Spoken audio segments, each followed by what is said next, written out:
Welcome to the Carl Peterson Yard Environment. Carl Peterson immigrated to Minnesota from Sweden as a teenager, and in 1906 settled with his family in the south-central town of St. James. He farmed, labored for the railroad, did carpentry and blacksmith work, patented at least 2 mechanical inventions, and built monuments for St. James's downtown Park Square. Yet Peterson's greatest endeavor may have been the making of the magical sculpture garden that flanked the family home, created to delight his own 7 children and the generations to come. Covering plumbing pipes and scrap metal with concrete, Peterson created fairy tale-like buildings, vase-shaped lampposts, shallow ponds for fish and birds, and lifelike animals. His aesthetic embraced a fusion of Swedish and American architectural styles, from medieval castles to churches and grand hotels. Long ago, the enchanting art environment by Peterson was dismantled and its contents scattered. Through the efforts of the Kohler Foundation, Peterson's achievement has endured. Many pieces from his original yard environment have been conserved and reunited at Sheboygan's John Michael Kohler Arts Center. Many of the large architectural structures and small garden elements have been permanently installed outdoors, integrated with the flowers, grasses, and shrubs of the Art Center's gardens. Significant pieces of sculpture are housed indoors, on view from time to time as part of the Art Center's major collection of work by self-taught, folk, and vernacular artists. Just to the west of the Art Center's main entrance is the Birdbath Garden, so named for Peterson's grand bird bath topped by a bald eagle, once a centerpiece in his yard environment.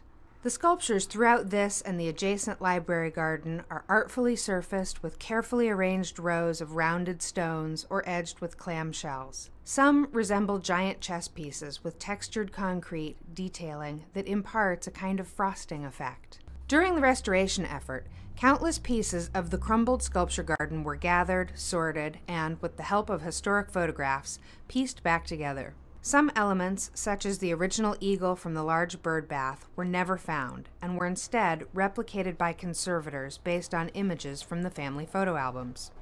Peterson wired several of his garden follies for light, among them the miniature lighthouse with red glass towers and some of the tall structures with sconces. During conservation, such pieces were rewired and set to light the garden grounds at night. Some structures, such as the small castle with moat, appear with exposed piping, suggesting that fountains or moving water may have once flowed through a system of assemblies in the Peterson yard. It is more likely, however, that the pipes simply directed heavy flows of rainwater, enhancing the tiny kingdom on otherwise dreary days. A friend of the family recalled it as a one-time magical garden, alive with sound and color, birds, flowers, whirligigs, pools, fountains, and sculptures of wild and exotic animals. Diminutive castles, towers, churches, lighthouses, and villas seen in the Birdbath Garden once comprised a romantic miniature village that flanked 2 large fabricated ponds. Life-size painted concrete animals with eerily realistic eyes encircled one of these ponds. 2 bears followed an alligator, jaws agape, preceded by a snarling tiger, a wide-eyed deer, a penguin with its beak raised to the sky, and a restless lion. A prehistoric man and woman completed the circle of life. Many of the animal sculptures that survive are cared for indoors at the Art Center. Others are cared for by the Peterson family. Venturing into the adjacent library garden, one of the tall light fixtures marks the way. Mixing practicality with whimsy, Peterson adorned the tall fixture with a tiny metal ladder and miniature seat, as though birds or small animals might perch there when no one was watching. Some have suggested that Peterson may have intended this as a Jacob's ladder, a symbolic ladder to heaven, but Peterson left no evidence one way or another on this possibility. The library garden takes its name from the Carnegie Library that once stood in its place. As a tribute to the former structure, the library's original facade still stands, marking the west boundary of the garden, and now provides an outdoor stage setting for events on Art Center grounds. A number of slender fence posts of iron pipes topped with egg-like spheres or 4-sided pyramids are arranged throughout the garden. These once delineated the flower beds in Peterson's yard in St. James. Some of Peterson's larger monuments, set amongst the wide array of perennial flowers here, were inspired by architectural elements including 19th century bandstands, ice castles, garden follies, and American fairgrounds. Just south of this garden's wall is one of Peterson's larger pieces, an approximately 45-foot tall flagpole on a large architectural base. The flagpole is similar in scale to a monument, now long gone, that Peterson made for the downtown park of St. James, Minnesota.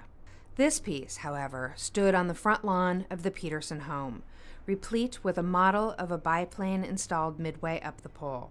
Peterson later replaced the model with a miniature B-52 bomber with twirling propellers that he made of painted wood and metal to honor pilots during the Second World War.